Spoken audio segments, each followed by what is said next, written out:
Okay, young scholars, we've put our citation in. You can see the citation here.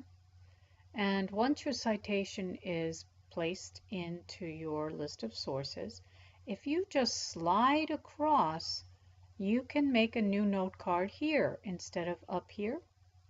You can do it in both places, but if you slide across, there's a benefit. You create new note card, it's automatically attached to that source. It even popped in the actual web address. So that's a little benefit that if you slide across, you can create new note cards and you can create as many as you need for one source.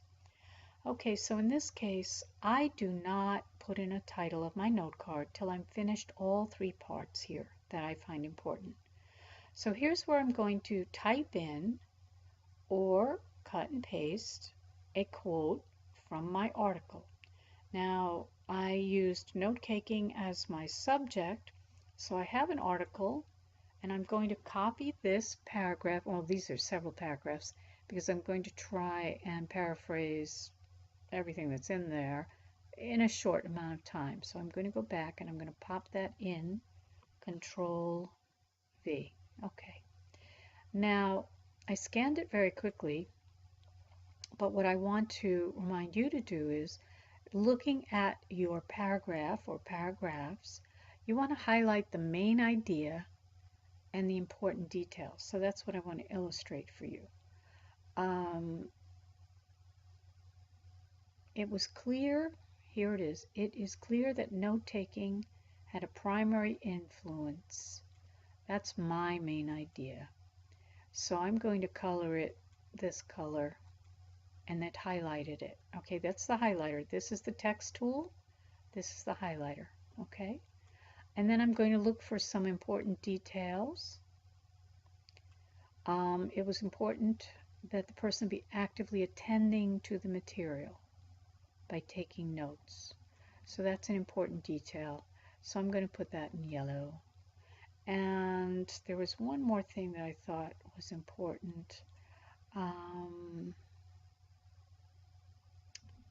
Perhaps by making the material more organized. So I'm going to put that in goldenrod because that's a secondary detail. So now I have pieces of these paragraphs or the paragraph to work on to put in my paraphrase, where I explain it to myself or to someone else. So I want you to read that which you've highlighted several times and then put it in your own words here without looking at it. Okay? You can go back, but try putting it in your own words as though you're explaining it to a colleague. Here is where you would put in the bullet points that your teacher asked for or that you need to research further. I do have an example which I will show you. I'm going to go to my Noodle Tools toolkit and show you my example. So I'm going to Departments, to Library, and the toolkit is in each grade. So here it is on the end. And if you go into videos and screenshots, I put in a sample completed note card. And you can see where I highlighted information. I then put it in my own words as a paraphrase, and then I put in several bullet points that I thought were important. It's only then do I then title my note card and I save and close, and I put the sequence in this screenshot. All right, young scholars, start making your note cards. Thank you.